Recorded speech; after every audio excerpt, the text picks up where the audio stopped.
제임스 심프슨이라고 하는 사람이 있습니다. 여러분, 이 사람 이름을 한 번 정도는 기억해 줄 만한 큰 위대한 일을 하신 분입니다. 영국의 의사였고요, 에딘버러라고 하는 대학의 교수였습니다. 이분이 뭘 발견했느냐면 크로로포름이라고 하는 마취제입니다. 마취제를 이 땅에 처음으로 발견한 분이 제임스 심프슨이라고 하는 이분입니다. 근데 이것을 어떻게 이제 발견을 하게 됐느냐면 성경에서 거기서 아이디어를 얻은 거예요. 창세기 2장 21절에 보시면은 그 말씀을 읽으시면서 아이디어를 얻었거든요. 여호와 하나님이 아담을 어떻게 잠들게 해요? 깊이 잠들게 해요. 그래서 그 잠에 빠지니까 하나님이 그 아담의 갈빗대를 취했다고 하는 거예요. 저 성경 말씀을 읽으면서 만약에 잠들지 않는 상태에서, 깨어있는 상태에서 생사를 찍고 갈빗대를 취했다, 여러분 견딜 수 있어요, 없어요? 그거 어떻게 견딥니까? 근데 그런 상태 속에서 어떻게 하나님이 아담을 깊이 잠들게 하신 다음에, 그리고 나서 여러분 잠이 들면 의식이 있어요, 없어요? 통증을 느껴요, 못 느껴요? 통증이 없는 건 아닙니다. 통증은 있어요. 그런데 그것을 감각으로 못 느낀단 말이죠. 그런 상태로 아담을 잠들게 하신 다음에, 그 다음에 아담에게서 갈빗대를 취했다고 하는 거예요. 그래서 이 심프슨이라는 이 교수가 이 말씀을 다 붙잡고 하나님 앞에 기도하는 거예요. 여러분, 성경 말씀 속에 삶의 아이디어가 있습니다. 성경 말씀 속에 답이 있습니다. 성경 말씀 속에 인생의 해답이 있습니다. 그래서 이 말씀을 가지고 우리가 묵상하고 말씀의 은혜를 받으면 이 말씀이 우리 삶의 문제들을 해결하십니다. 그래서 발견해낸 것이 크로로포름이라고 하는 마취제예요. 노년에 이분이 강의실에 들어가서 강의를 하기 전에 한 학생이 선생님에게 묻습니다. 교수님, 지금까지 살아오시면서 가장 생에 있어서 위대한 발견이 뭐라고 생각하십니까? 이 질문을 던지는 학생은 답이 뭐라고 하는 것을 예상하고 질문을 했습니다. 틀림없이 마취제 크로로포름일 것이다. 근데 이 제임스 심프슨 교수가 참 감동적인 고백을 합니다. 뭐라고 고백을 하느냐면, 내 생애에 있어서 가장 소중한 발견은 내가 죄인이라고 하는 것. 내가 죄인이 아니라고 생각했는데, 나는 저 아무 상관없이 꺼내놓을 것은 없어도 그래도 나 성실하게 그렇게 살아왔다고 생각했는데, 그는 살면서 내가 죄인이구나, 그것을 발견한 것이고, 두 번째는 그 죄인된 나를 죄로부터 구원하고 나를 살려줄 수 있는 구주 예수 그리스도가 나의 구세주라고 하는 것, 그것을 발견한 것이 자기 인생에 있어서 최고의 발견이라고 하는 거예요. 여러분, 신앙생활 하시면서 이 두 가지의 발견을 하는 것이 신앙생활의 출발입니다. 은혜 받으면 은혜 받을수록 참 묘하게 죄가 생각납니다. 그래서 주님 앞에, 주여, 내가 죄인입니다. 오늘 짧은 구절을 함께 읽었습니다마는 이 성경 말씀 속에 율법이라고 하는 단어가 2번 나오고 계명이라고 하는 단어가 5번 나옵니다.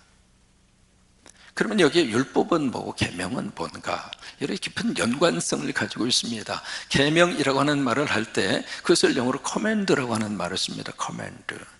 그래서 사령관을 커맨더라고 그럽니다. ER을 붙여서 명령을 내리는 사람. 그래서 이 커맨드라고 하는 단어를 쓰는데 명령인데, 여기에 계명은 누구 명령이냐면 하나님의 명령이에요. 이게 하나님의 명령인데, 그 계명 가운데 가장 중요한 계명이 10개로 압축해서 우리에게 주신 계명이 있습니다. 그것을 뭐라고 그러죠? 쉽게, 저 설교 좀 도와주세요. 대답 잘해주세요. 무슨 계명? 더 크게 해주시면 다 들을 수 있겠어요? 무슨 계명? 10계명. 왜 화난 것처럼 그러세요?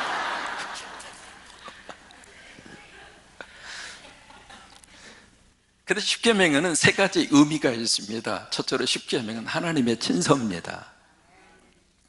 출애굽기 31장 18절에 보시면은 성경이 이렇게 기록이 되어 있어요. 같이 한번 읽습니다. 여호와께서 시내산 위에 모세에게 이르시기를 마치신 때에 증거판 둘을 모세에게 주신. 자 보세요. 증거판 둘을 누가 줬어요? 하나님이 누구한테? 모세한테. 그러면서 거의 다 설명을 합니다. 이것이 무슨 판? 돌판. 돌에다 썼다 이 말이에요. 그 다음에 하나님이 친히 썼다. 하나님의 친서라고 하는 거예요. 그 다음 민수기 4장 13절 말씀을 또 한번 같이 고백하겠습니다.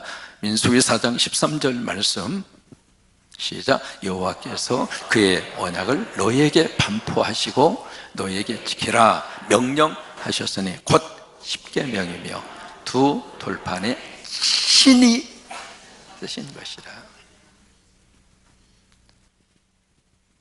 여기 십계명은 하나님이 친히 쓰셔서 우리에게 주신 계명이 십계명이에요. 두 번째 의미가 있습니다. 십계명은 출애굽을 한 이후에 주셨어요. 십계명을 애굽에 있을 때 그들에게 주시면서 하나님이 이거 잘 지키면 내가 이 애굽에서 나가게 해줄게. 이 애굽의 종살이에서 이제는 자유와 해방을 얻을 수 있도록 해줄게. 그렇게 하기 위해서 십계명을 주신 것이 아니라 애굽에서 나온 다음에 하나님이 주신 계명이 십계명이에요. 다시 말해서 십계명은 구원의 조건이 아닙니다. 구원받았기 때문에 이 말씀 가지고 살아라 이 말이에요. 우리가 대한민국 법을 지킵니다. 대한민국 법을 지키는 것은 대한민국 법을 지키면 누구나 다 대한민국 국민이 됩니까? 안 그래요? 그게 아닙니다. 대한민국 국민이기 때문에 대한민국 법을 지키는 거예요. 그런 것처럼 십계명이 마찬가지입니다. 내가 하나님의 백성이 되고 내가 하나님 나라의 시민권자가 되고 그래서 하나님 나라에 거기에 맞는 하나님이 주신 명령이기 때문에 십계명을 지키는 거예요. 세 번째로 십계명은 우리 크리스찬들이 지켜야 될 가장 중요한 윤리의 기본입니다. 어느 목사님이 새벽에 눈을 떠보니까 세상에 알람 소리를 못 듣고 늦잠 잔 거예요. 시계를 보니까 새벽 기도에 늦게 생겼거든. 그래서 부드럽게 옷을 갈아입고 급히 나와서 지나가던 택시를 타셨어요. 택시를 타고 기사분에게 내가 미안한데 시간이 급하니까 빨리 좀 가달라고. 근데 빨리 가달라고 그러는데 재촉을 하긴 하지만 그날따라 이 택시 이분이 군뱅이처럼 가는 것처럼 느껴져. 자기가 급하니까 속도감이 그만큼 반감돼서 느끼는 거잖아요. 그러니까 목사님이 뒤에서 빨리 좀 가자고 빨리 가자고. 이 새벽에 지나가는 차도 없고 보는 사람도 아무도 없고만 빨리 가자고. 그러니까 기사가 하는 말, 하나님은 보고 계시는데요.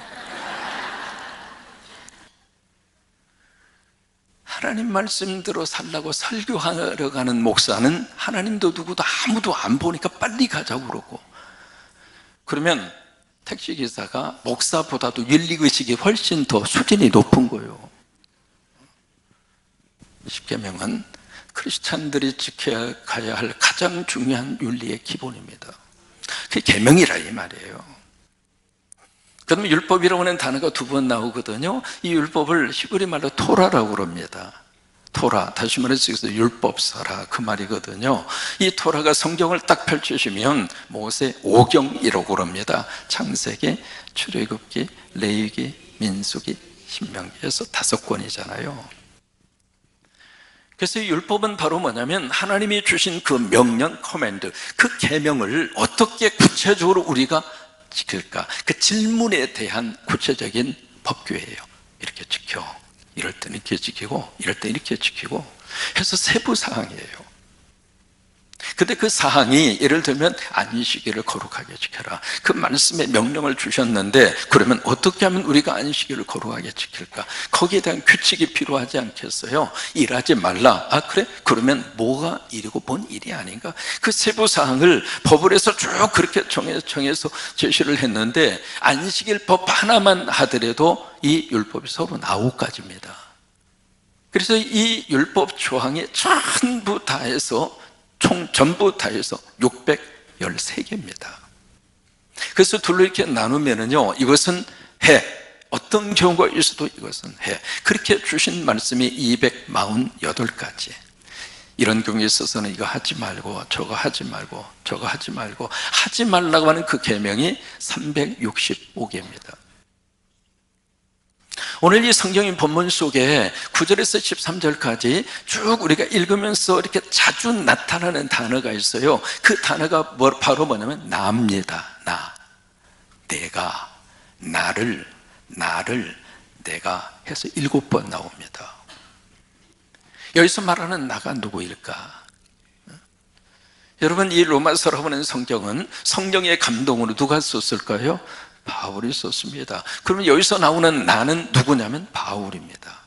바울 스스로의 경험과 자신의 경험을 가지고 성령의 감동으로 이 편지를 쓰고 있습니다. 그러면서 여기에 로마서 7장 9절 말씀에 이렇게 말씀이 시작이 돼요. 같이 한번 고백합니다. 전에 율법을 깨닫지 못했을 때에는, 자 보세요, 전에 율법을 어떻게 하지 못했을 때? 깨닫지 못했을 때. 여러분, 저 말씀은 내가 율법을 몰랐을 때 그 의미가 아닙니다. 바울은 유대인입니다. 유대인들은요, 태어나는 순간부터 아이들에게 가장 먼저 가르치는 것이 모세오경이에요. 쉐마라고 그래서 신명기에 있는 말씀, 아이가 엄마, 아빠, 그것을 히브리 말로 아프라고 하는 단어거든요. 엄마를 엠이라고 그러고 아빠를 아프라고 그래요.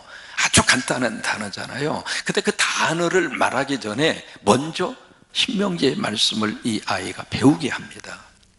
그러니까 바울은 유대인이기 때문에 율법을 알았을까요? 몰랐을까요? 모를 리가 없죠. 그러니까 율법을 철저하게 지켰던 사람이 바울이에요. 어느 정도 율법을 지켰는가? 여러분, 안식일 말씀드린 것처럼 금요일 날 해가 딱 떨어져요. 해가 져요.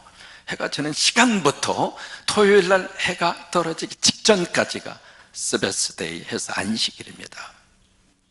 그 안식일을 철저하게 지키기 위해서 어느 정도 그들이 노력을 했는가?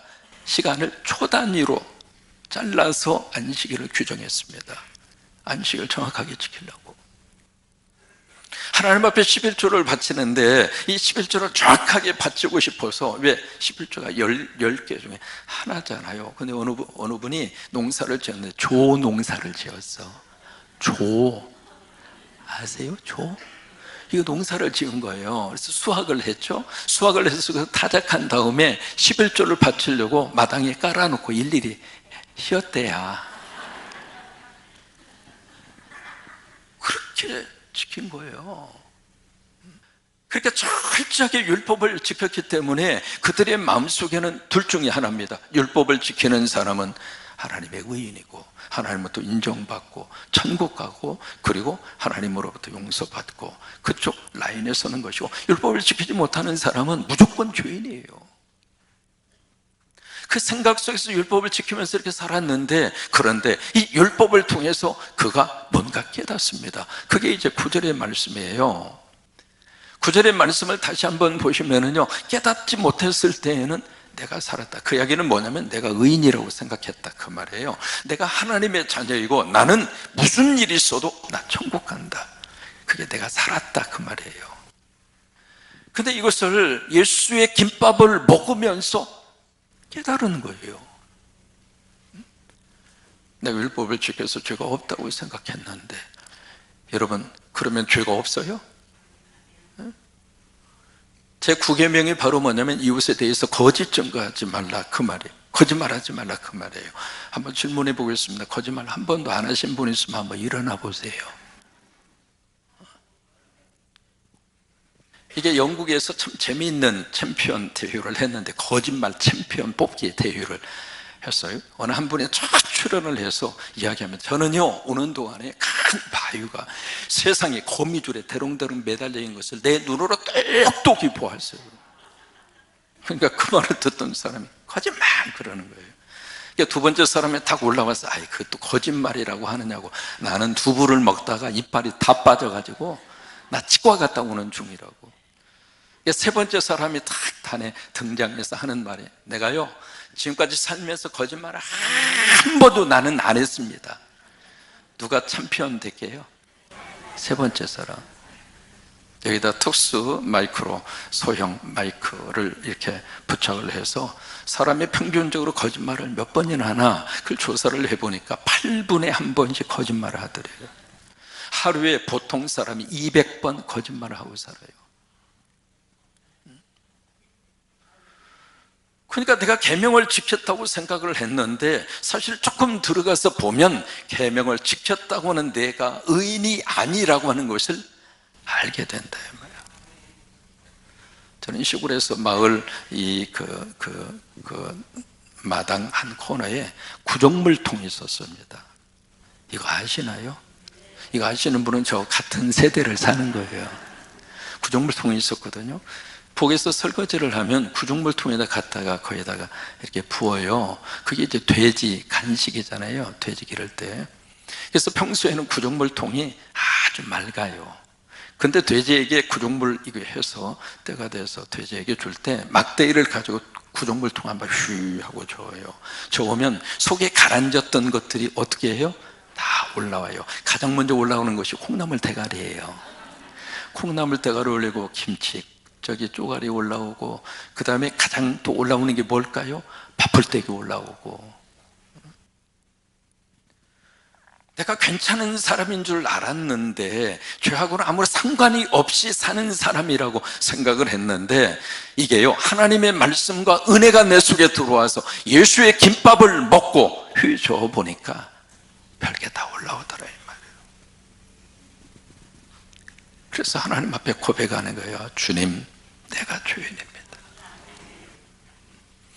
여러분, 이것이 내 속에서 믿음의 고백으로 터져 나와야 제대로 예수 믿는 거예요.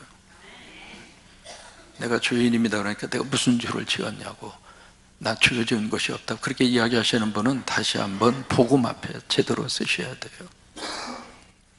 그러니까 오늘 이 말씀 속에 이 계명과 죽음이 항상 같이 와요. 10절에서도 계명과 죽음이 같이 오고요, 11절에서도 계명과 죽음이 같이 오고요, 13절에서는 죄라고 하는 단어가 4번이나 나옵니다. 그러면서 여기에 로마서 7장 9절의 말씀에 보면 계명이 나에게 이르르니까 무슨 결과가 나왔는가? 계명은 살고 나는 죽더라 이 말이에요. 여러분, 이게 무슨 말씀이냐면 내가 율법을 지켜서 내가 살 수 있는 길이 없다 이 말이에요.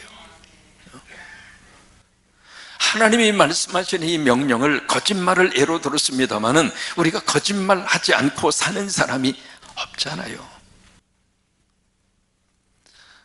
주일날 목사님이 이제 교인들에게 쭉 설교를 하다가 지난주에 죄 지은 사람이 있으면 일어나라고. 그 교인들은 참 정직했어요. 반절이 일어나더래요. 그 반절 앉아 있으니까 그러면 지난주에 죄 지을 생각한 사람이 있으면 일어나 보라고. 그랬더니 그쪽도 일어나더래. 다 일어났어. 그러니까 어느 한 집사님이 자기 남편한테 귓속말로 그러는 거예요. 아니, 목사님만 의인인가 봐. 그러니까 그 남편이 하는 말이, 목사가 가장 먼저 일어났잖아. 제가 지금 가장 먼저 일어나 있잖아요. 여러분 앉아 있을 때. 저도 죄인이고 여러분도 죄인이라 이 말이에요.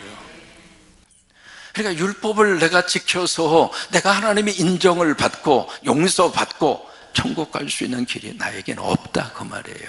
이게 도박 중독증에 걸리면은요, 그 이야기가 있잖아요.